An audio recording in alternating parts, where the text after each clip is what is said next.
खास तौर ਦੇ ਉੱਤੇ ਖਾਲਿਸਤਾਨੀ ਤੁਹਾਡੇ ਲਈ ਸਵਾਲ ਆ। ਤੁਸੀਂ ਕਹਿੰਦੇ ਹੋ ਮੋਦੀ ਕਾਂਗਰਸ ਇੱਕੋ ਹੀ ਨੇ। ਹੁਣ ਮੋਦੀ ਨੇ ਵੱਡਾ ਬਿਆਨ ਦਿੱਤਾ 84 ਦੇ ਵਿੱਚ ਕਾਂਗਰਸ ਦੇ ਉੱਤੇ ਹਮਲਾ ਕੀਤਾ, ਇੱਕ ਤਰ੍ਹਾਂ ਨਾਲ ਸਿੱਖਾਂ ਦੇ ਹੱਕ 'ਚ ਬੋਲਿਆ। ਫਿਰ ਰਿਪਲਾਈ ਦੇ ਵਿੱਚ ਜਿਵੇਂ ਤੁਸੀਂ ਕਹਿੰਦੇ ਹੁੰਦੇ ਹੋ ਇੱਕੋ ਹੀ ਨੇ ਇਕੱਠੇ ਹੀ ਸੀ, ਇਹਨਾਂ ਨੇ ਕਾਇਮ ਕੀਤਾ, ਇਕੱਠਿਆਂ ਨੇ ਕੀਤਾ। ਹੁਣ ਸੋਨੀਆ ਗਾਂਧੀ ਦਾ ਫਿਰ ਪਰਸੋਂ ਤੋਂ ਪਿੱਛੋਂ ਬਿਆਨ ਤਾਂ ਆਇਆ ਨੀਗਾ ਵੀ ਨਹੀਂ ਤੁਸੀਂ ਨਾਲ ਹੀ ਸੀ, ਬੀਜੇਪੀ ਵਾਲੇ ਹੋ। ਜੇ ਤੁਹਾਡੇ ਹਿਸਾਬ ਨਾਲ ਸੋਚਿਆ ਜਾਵੇ ਉਸ ਹਿਸਾਬ ਨਾਲ ਇੱਕ ਹੀ ਸੀ ਤਾਂ ਫਿਰ ਤਾਂ ਘੱਟੋ ਘੱਟ ਸੋਨੀਆ ਗਾਂਧੀ ਘੱਟੋ ਘੱਟ ਮਾੜਾ ਮੋਟਾ ਦਾ ਬਿਆਨ ਦਿੰਦੀ ਨਾ, ਵੀ ਮੋਦੀ ਨੂੰ ਕਹਿੰਦੀ ਵੀ ਤੁਹਾਡੇ ਵੱਡੇ ਲੀਡਰ ਜਾਂ ਤੁਸੀਂ, ਮੋਦੀ ਵੀ ਉਦੋਂ ਲੀਡਰ ਸੀਗਾ, ਚਲੋ ਵੱਡਾ ਨਹੀਂ ਸੀ, ਛੋਟਾ ਸੀ, ਸਿਆਸਤ ਦੇ ਵਿੱਚ ਸੀਗਾ। ਕਿਸੇ ਦਾ ਸੋਨੀਆ ਗਾਂਧੀ ਦਾ ਜਾਂ ਰਾਹੁਲ गांधी ਦਾ ਕਿਸੇ ਦਾ ਬਿਆਨ ਆਇਆ ਤਾਂ ਦਿਖਾਓ। क्यों यार झूठ बोली जाने, क्यों एवं गद्दारी करी जाने, तो गद्दारी तो मिलना की है। प्रधानमंत्री जी, आप हमेशा ये कहते हैं कि आप सिख समुदाय के बहुत नज़दीक हैं।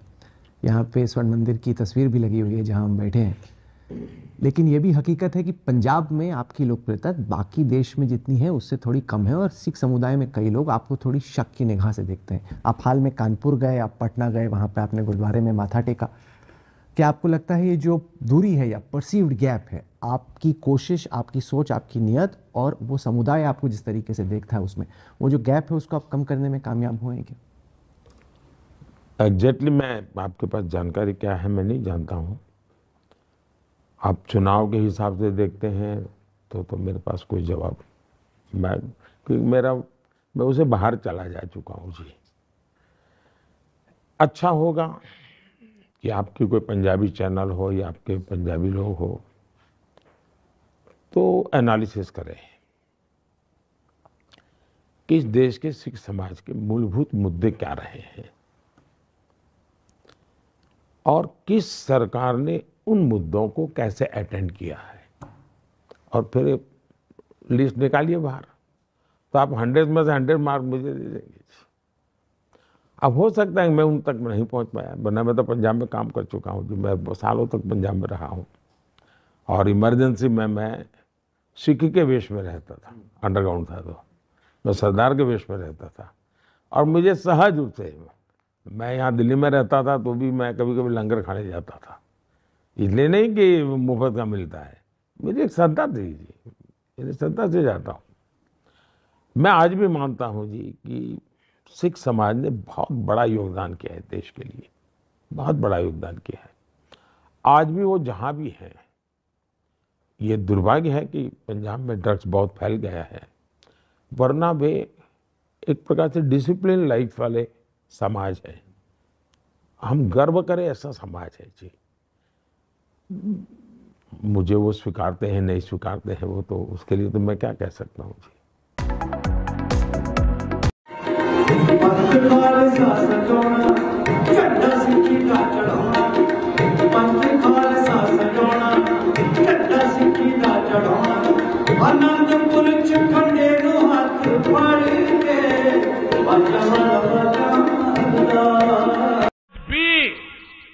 दंगों के आरोपियों को मुख्यमंत्री पद का पुरस्कार दे रहे हो, उन लोगों से पंजाब समेत पूरे देश को सतर्क रहने की जरूरत है।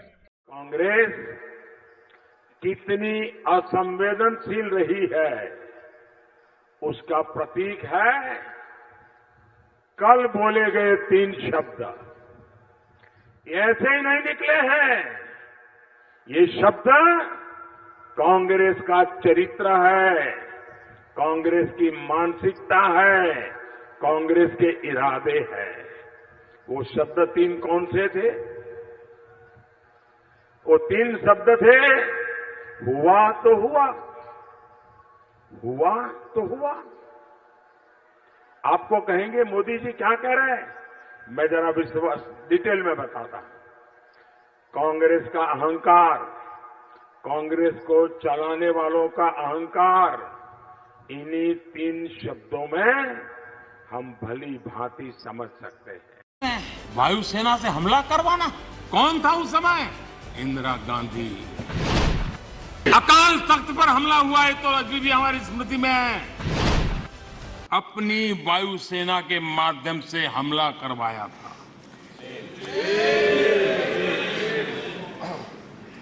और बड़ा गंभीर विवाद हुआ था। कांग्रेस वाले जवाब दे, क्या वो किसी दूसरे देश की वायुसेना थी क्या? क्या मिजोरम के लोग मेरे देश के नागरिक नहीं थे क्या? क्या उनकी सुरक्षा ये भारत सरकार की जिम्मेवारी थी कि नहीं थी? 5 मार्च 1966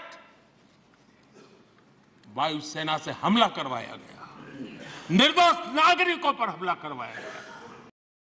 उनको मिजोरम में उसके पहले ही आदत लग गई थी और इसलिए अकाल तख्त पर हमला करने तक वो पहुंचे थे, मेरे ही देश में।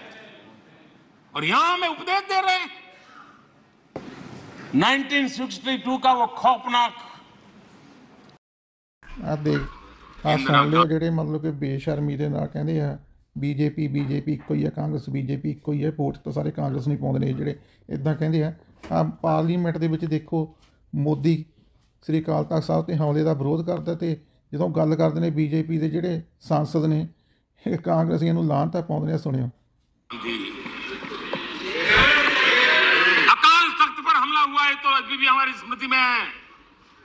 उनको मिजोरम में उसके पहले ही आदत लग गई थी और इसलिए अकाल तख्त पर हमला करने तक वो पहुंचे थे, मेरे ही देश में। ਸੁਣਿਆ ਪਿੱਛੇ ਕਾਂਗਰਸੀ ਉਹ ਗਾਂਧੀ ਸ਼ਰਮ ਕਰੋ ਯਾਰ, ਕੁਛ ਨਾ ਕੁਛ ਮਾੜੇ ਮੋਟੇ ਜਿਹੜੇ ਸਿੱਖ ਪੱਗਾਂ ਬੰਨ੍ਹ ਕੇ ਤੁਸੀਂ ਕਕਾਰ ਪਾ ਕੇ ਕਹਿ ਦਿੰਦੇ ਹੋ ਕਾਂਗਰਸ ਬੀਜੇਪੀ ਇੱਕੋ ਜਿਹੀ ਆ। ਆਹ ਇੱਥੇ ਫਿਰ ਕਿਸੇ ਨੇ ਕਿਹਾ ਤਾਂ ਹੈ ਨਹੀਂ ਗਾ ਵੀ ਤੁਸੀਂ ਨਾਲ ਹੀ ਸੀ। ਜਦੋਂ ਪਾਰਲੀਮੈਂਟ ਦੇ ਵਿੱਚ ਇਹ ਗੱਲ ਮੋਦੀ ਨੇ ਕਹੀ ਤੇ ਮੋਦੀ ਦੇ ਜਿਹੜੇ ਪਿੱਛੇ ਬੀਜੇਪੀ ਦੇ ਸਾਂਸਦ ਨੇ ਉਹ ਤਾਂ ਸ਼ੇਮ ਕਰਦੇ ਨੇ, ਕਾਂਗਰਸ ਨੂੰ ਸ਼ਰਮਿੰਦਾ ਕਰਦੇ ਨੇ। ਔਰ ਤੁਸੀਂ ਇੱਥੇ ਪਤਾ ਨਹੀਂ ਕਿਹੜੇ ਹੀ ਕੀ ਉੜ ਕਹੀਏ ਵੀ ਕਰਨ ਲੱਗ ਜਾਂਦੇ ਹੋ ਕਾਂਗਰਸ ਬੀਜੇਪੀ ਇੱਕੋ। ਮਾੜੀ ਮੋਟੀ ਸ਼ਰਮ ਕਰੋ। ਪਰ ਹੈਗੇ ਤੁਹਾਡਾ ਸਾਰਾ ਦਲ ਸਾਰਾ ਬੇਸ਼ਰਮਾ ਦਾ ਹੀ ਹੈ। गिरने के बाद बड़ा पैर गिरने के बाद हजारों निर्दोष सिखों का कत्ल आम हो जाए।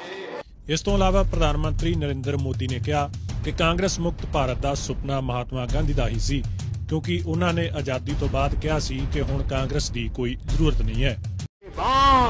हजारों निर्दोष सिखों का कत्ल आम हो जाए, देश को जेल खाना बना देने वाला जयप्रकाश नारायण मोरारजी भाई देसाई लोगों को जेल में बंद करने वाला। ਮੁਲਕ ਦੀ ਪਾਰਲੀਮੈਂਟ ਵਿੱਚ 1984 ਸਿੱਖ ਕਤਲੇਆਮ ਦਾ ਮੁੱਦਾ ਇੱਕ ਵਾਰ ਫਿਰ ਤੋਂ ਗੂੰਜਿਆ। ਇਸ ਵਾਰ ਗੂੰਜ ਵਿਰੋਧੀ ਪਾਰਟੀਆਂ ਦੀ ਨਹੀਂ ਸੀ, ਬਲਕਿ ਦੇਸ਼ ਦੇ ਪ੍ਰਧਾਨ ਮੰਤਰੀ ਨਰਿੰਦਰ ਮੋਦੀ ਦੀ ਦਹਾੜ ਸੁਣਾਈ ਦਿੱਤੀ। ਦਰਅਸਲ ਵਿਰੋਧੀ ਪਾਰਟੀਆਂ ਵੱਲੋਂ ਭਾਜਪਾ ਉੱਤੇ ਜੁਮਲੇਬਾਜ਼ੀ ਦਾ ਇਲਜ਼ਾਮ ਲਗਾਇਆ ਜਾ ਰਿਹਾ ਸੀ। ਇਸ ਉੱਤੇ ਰਾਜ ਸਭਾ ਵਿੱਚ ਪ੍ਰਤੀਕਿਰਿਆ ਦਿੰਦਿਆਂ ਪ੍ਰਧਾਨ ਮੰਤਰੀ ਨਰਿੰਦਰ ਮੋਦੀ ਨੇ ਕਿਹਾ ਕਿ ਕੀ ਕਾਂਗਰਸ ਅਜਿਹੇ ਭਾਰਤ ਦਾ ਸੁਪਨਾ ਵੇਖਣਾ ਚਾਹੁੰਦੀ ਹੈ ਜਿਸ ਵਿੱਚ 1984 ਵਰਗਾ ਸਿੱਖ ਕਤਲੇਆਮ ਹੋਇਆ ਹੋਵੇ ਅਤੇ ਉੱਤੋਂ ਬਿਆਨ ਆਇਆ ਹੋਵੇ ਕਿ ਜਦੋਂ ਵੱਡਾ ਦਰਖਤ ਡਿੱਗਦਾ ਹੈ ਤਾਂ ਧਰਤੀ ਹਿਲਦੀ ਹੈ। हमें तो गो वाला भारत चाहिए, क्या सेना के जीप घोटाले वाला भारत, क्या पनडुब्बी घोटाले वाला भारत, क्या बफोर्स घोटाले वाला भारत, हेलीकॉप्टर घोटाले वाला भारत। आपको न्यू इंडिया नहीं चाहिए, आपको ये भारत चाहिए। आपको वो भारत चाहिए इमरजेंसी वाला, आपातकाल वाला, देश को जेल खाना बना देने वाला, जयप्रकाश नारायण मोरारजी भाई देसाई लोगों को जेल में बंद करने वाला, देश के लाखों लोगों को जेल में बंद करने वाला इमरजेंसी वाला भारत चाहिए। ये चाहिए आपको भारत। लोकतांत्रिक अधिकारों को छीन लेना, देश के अखबारों पर ताले लगा देना, ये भारत आपको चाहिए। आपको कौन सा भारत चाहिए? वो भारत कि बड़ा पैर गिरने के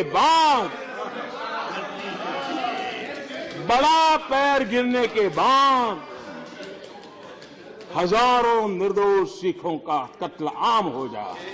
ਇਸ ਤੋਂ ਇਲਾਵਾ ਪ੍ਰਧਾਨ ਮੰਤਰੀ ਨਰਿੰਦਰ ਮੋਦੀ ਨੇ ਕਿਹਾ ਕਿ ਕਾਂਗਰਸ ਮੁਕਤ ਭਾਰਤ ਦਾ ਸੁਪਨਾ ਮਹਾਤਮਾ ਗਾਂਧੀ ਦਾ ਹੀ ਸੀ, ਕਿਉਂਕਿ ਉਹਨਾਂ ਨੇ ਆਜ਼ਾਦੀ ਤੋਂ ਬਾਅਦ ਕਿਹਾ ਸੀ ਕਿ ਹੁਣ ਕਾਂਗਰਸ ਦੀ ਕੋਈ ਜ਼ਰੂਰਤ ਨਹੀਂ ਹੈ। ਮੋਦੀ ਨੇ ਵਿਅੰਗਮਈ ਤਰੀਕੇ ਨਾਲ ਕਿਹਾ ਕਿ ਉਹ ਤਾਂ ਗਾਂਧੀ ਜੀ ਵੱਲੋਂ ਵਿਖਾਏ ਰਾਹ ਉੱਤੇ ਚੱਲ ਰਹੇ ਨੇ।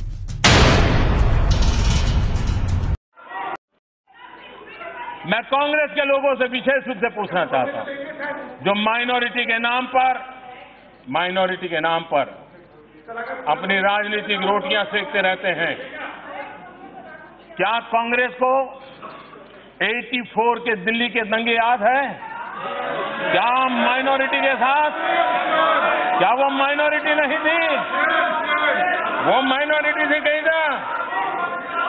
क्या आप उन लोगों के, हमारे सिख भाइयों के गले में टायर बांध करके उनको जला दिया था?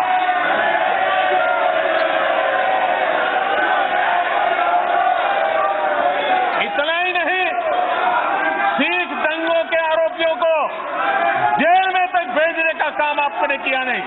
इतना ही नहीं, आप जिन पर आरोप लगे हुए हैं, सिख दंगों को भड़काने के जिन पर आरोप लगे हैं, उनको आज मुख्यमंत्री बना देते हो।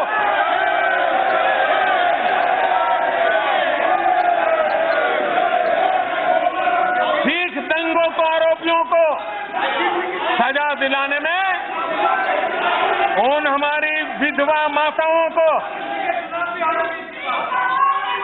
3 दशक तक न्याय के लिए इंतजार करना पड़ा।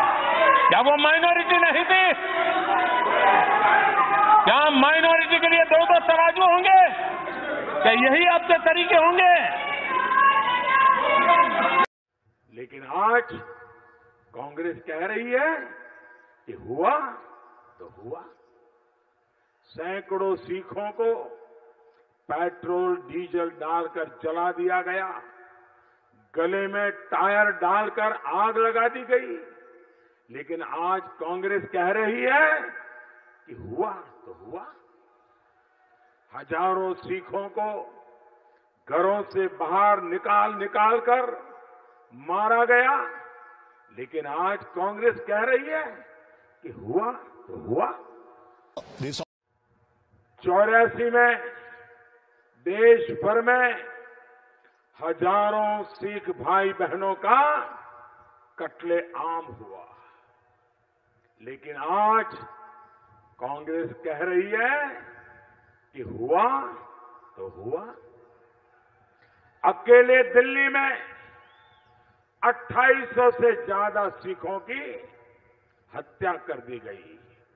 लेकिन आज कांग्रेस कह रही है कि हुआ तो हुआ। इतनी भयंकर स्थिति में कर्फ्यू नहीं लगा था। दिल्ली में एक भी गोली नहीं चली थी सरकार की पुलिस की तरफ से। इतने दंगे चल रहे थे। ऊपर से पैर गिरता है तो धरती हिलती है। तो जो लोग धरती हिलाने वाले थे उनको पता चल जाएगा, आशीर्वाद मिले हैं। बाद में कमीशन बने, डिकना बना, फलाना बना, उनको मिनिस्टर्स बनाए गए। इतना ही नहीं, उनके एक सज्जन को पंजाब चुनाव का इंचार्ज बना दिया था। तो पंजाब से तूफान उठा कि भाई इसका तो नाम तो सिख राइट्स में है। तो बड़ा आंदोलन हुआ तो उसको हटाना पड़ा। उसी व्यक्ति को सीएम बना दिया गया। तो जो पीड़ित परिवार है वो इन चीजों को देखते हैं कि भाई ये तो इनकी कंटिन्यू, उनको हमारी परवाह नहीं है, उनका अहंकार इतना है। हुआ पर इतना हंगामा क्यों हुआ? जी हाँ, हम ब्रेक के बाद स्वागत है आपका। हुआ तो हुआ पर इतना हंगामा क्यों हुआ? जी हाँ, हम बात कर रहे हैं कांग्रेस के नेता और राहुल गांधी के राजनीतिक गुरु माने जाने वाले सैम पित्रोदा के बयान की, जिसने बीजेपी को शायद एक ऐसा मौका दे दिया जिसकी बीजेपी को दिल्ली के चुनाव से पहले सख्त जरूरत थी। अब इस बयान के बाद हुआ क्या है, इस रिपोर्ट में देखिए। 84 का सिख विरोधी दंगा 84 में हुआ तो हुआ। हजारों सिखों का कत्लेआम 84 में हुआ तो हुआ। बड़ा पेड़ गिरता है तो धरती में भूकंप आता है। 84 में हुआ तो हुआ। कांग्रेस के दिग्गज नेता और राहुल गांधी के गुरु माने जाने वाले सैम पित्रोदा अब कांग्रेस के लिए ही गले की फांस बनते जा रहे। लोकसभा चुनाव नजदीक है। बीजेपी पहले से सिख दंगों को लेकर कांग्रेस पर हमलावर है, तो दूसरी ओर सैम पित्रोदा के 84 दंगों पर एक बयान ने आग में घी डालने का काम किया है। आपको आगे की दास्तां सुनाएं, उससे पहले सैम पित्रोदा को सुनिए। अब क्या है 84 का? बात तो करिए, आपने क्या किया 5 साल में, उसकी बात करिए। 84 में हुआ तो हुआ, 84 में हुआ तो हुआ। सैम पित्रोदा के बयान को लेकर बीजेपी ने दिल्ली और पंजाब में प्रदर्शन किया। दिल्ली में चुनाव प्रचार के लिए भले ही आज आखिरी दिन हो, लेकिन बीजेपी ने इस मुद्दे पर आक्रामकता की अभी शुरुआत भर की है। उस पर हम अपनी दीवारें खड़ी करें, अपना मकान बढ़िया बनाएं।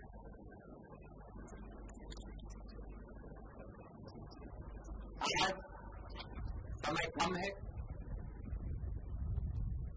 मैं अंत में यही आपसे कहना चाहूंगा कि हमें इंदिरा जी का याद रखना है।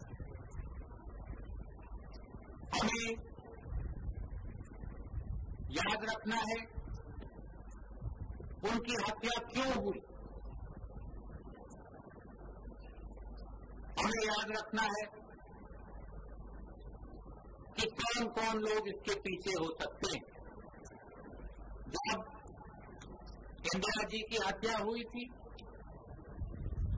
तो हमारे देश में कुछ दंगे फसाद हुए। हमें मालूम है कि भारत की जनता के दिल में कितना क्रोध आया, कितना गुस्सा आया, और कुछ दिन के लिए लोगों को लगा कि भारत हिल रहा है। लेकिन जब भी कोई बड़ा पेड़ गिरता है तो धरती थोड़ी हिलती है।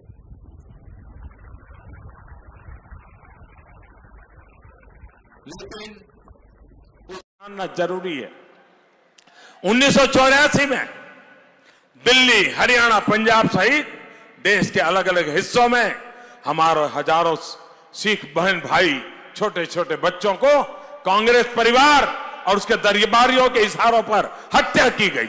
बेरहमी से उनको मारा गया। 34 सालों तक दर्जन पर आयोग बने, लेकिन सिखों को इंसाफ नहीं मिला। आपके इस चौकीदार ने सिख समाज से, देश से 84 के गुनहगारों को सजा देने का वादा किया था। मुझे संतोष है कि सिखों के गुनहगारों को फांसी और उम्र कैद मिलने का सिलसिला शुरू हो चुका है। लेकिन ये बेशर्म कांग्रेस उन लोगों को आज भी इनाम दे रही है जो उस पाप में हिस्सेदार रहे हैं। सिख दंगों में जिस पर सवाल उठे हो, उसे मध्य प्रदेश का मुख्यमंत्री बनाकर कांग्रेस ने साफ कर दिया है कि उसे आपकी भावनाओं की कोई परवाह नहीं है।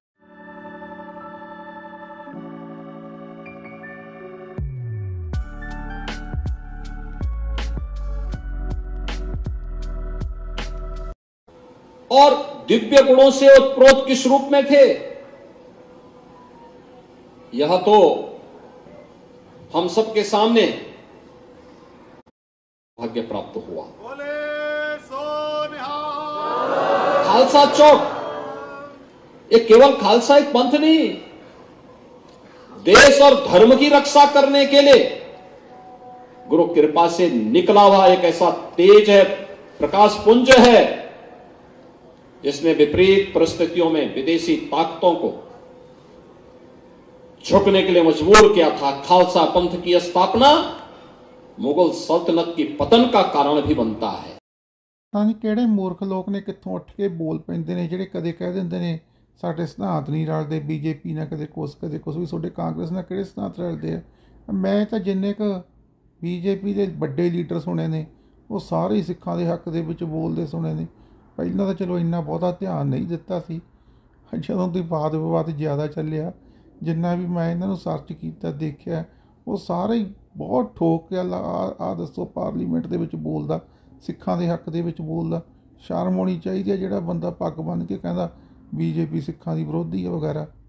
आया जाए और मॉब लिंचिंग को रोका जाना चाहिए।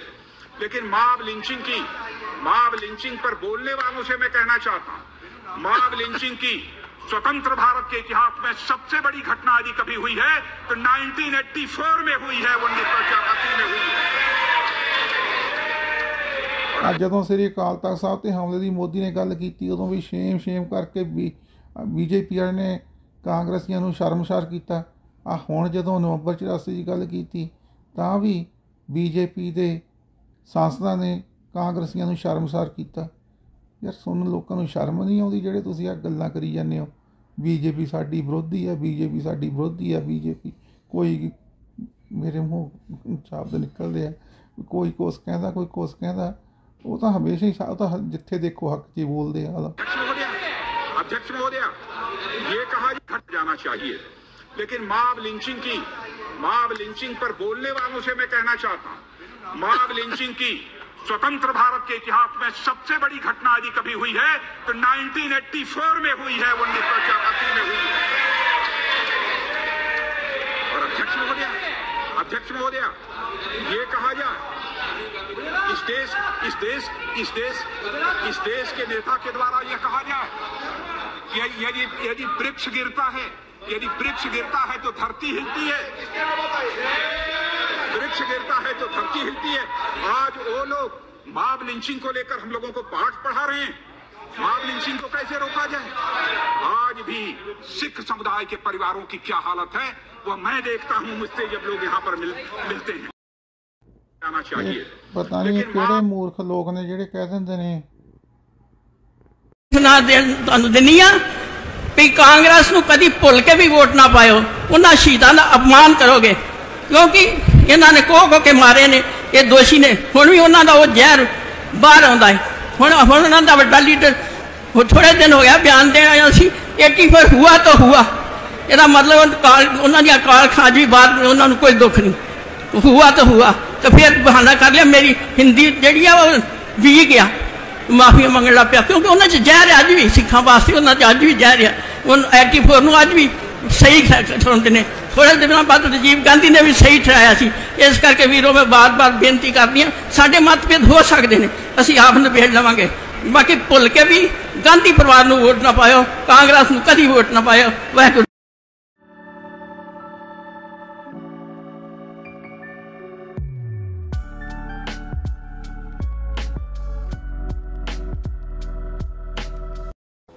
और दिव्य गुणों से उत्प्रोत किस रूप में थे,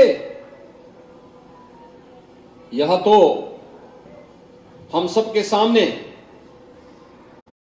भाग्य प्राप्त हुआ।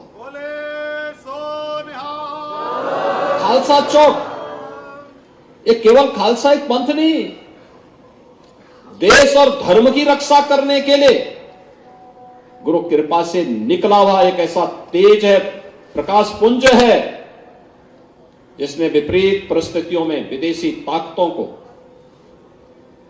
झुकने के लिए मजबूर किया था। खालसा पंथ की स्थापना मुगल सल्तनत की पतन का कारण भी बनता है। पता नहीं किहड़े मूर्ख लोग ने कित्थों उठ के बोल पैंदे ने, ਜਿਹੜੇ कदे कह ਦਿੰਦੇ ਨੇ ਸਾਡੇ ਸਿਧਾਂਤ नहीं रलते बीजेपी ਨਾਲ, कदे कुछ भी ਤੁਹਾਡੇ ਕਾਂਗਰਸ ਨਾਲ ਕਿਹੜੇ ਸਿਧਾਂਤ ਰਲਦੇ ਆ।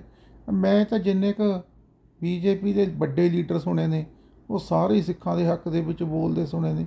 ਪਹਿਲਾਂ ਤਾਂ ਚਲੋ ਇੰਨਾ ਬਹੁਤਾ ਧਿਆਨ ਨਹੀਂ ਦਿੱਤਾ ਸੀ, ਜਦੋਂ ਦੀ ਵਾਦ ਵਿਵਾਦ ਜ਼ਿਆਦਾ ਚੱਲਿਆ, ਜਿੰਨਾ ਵੀ ਮੈਂ ਇਹਨਾਂ ਨੂੰ ਸਰਚ ਕੀਤਾ ਦੇਖਿਆ, ਉਹ ਸਾਰੇ ਹੀ ਬਹੁਤ ਠੋਕ ਕੇ ਆ ਦੱਸੋ ਪਾਰਲੀਮੈਂਟ ਦੇ ਵਿੱਚ ਬੋਲਦਾ, ਸਿੱਖਾਂ ਦੇ ਹੱਕ ਦੇ ਵਿੱਚ ਬੋਲਦਾ। ਸ਼ਰਮ ਹੋਣੀ ਚਾਹੀਦੀ ਹੈ ਜਿਹੜਾ ਬੰਦਾ ਪੱਗ ਬੰਨ੍ਹ ਕੇ ਕਹਿੰਦਾ बीजेपी ਸਿੱਖਾਂ ਦੀ ਵਿਰੋਧੀ ਹੈ वगैरह। आया जाए और मॉब लिंचिंग को रोका जाना चाहिए, लेकिन मॉब लिंचिंग पर बोलने वालों से मैं कहना चाहता हूं, मॉब लिंचिंग की स्वतंत्र भारत के इतिहास में सबसे बड़ी घटना यदि कभी हुई है तो 1984 में हुई है, 1984 में हुई है। ਅੱਜ ਜਦੋਂ ਸ੍ਰੀ ਅਕਾਲ ਤਖਤ ਸਾਹਿਬ ਤੇ ਹਮਲੇ ਦੀ ਮੋਦੀ ਨੇ ਗੱਲ ਕੀਤੀ, ਉਦੋਂ ਵੀ ਸ਼ੇਮ ਕਰਕੇ बीजेपी ਵਾਲੇ ਨੇ ਕਾਂਗਰਸੀਆਂ ਨੂੰ ਸ਼ਰਮਸਾਰ ਕੀਤਾ।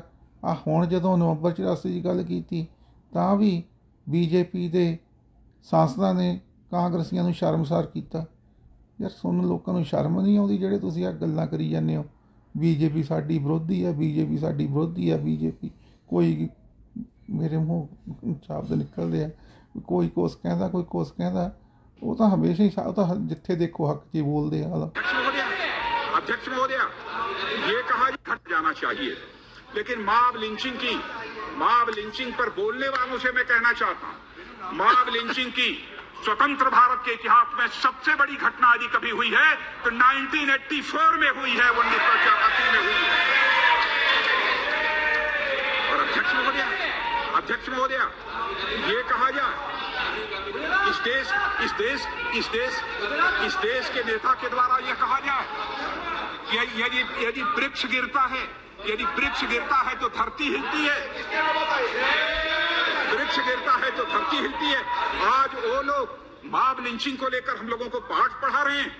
मॉब लिंचिंग को कैसे रोका जाए? आज भी सिख समुदाय के परिवारों की क्या हालत है वो मैं देखता हूं मुझसे जब लोग यहाँ पर मिलते हैं। जानना जरूरी है।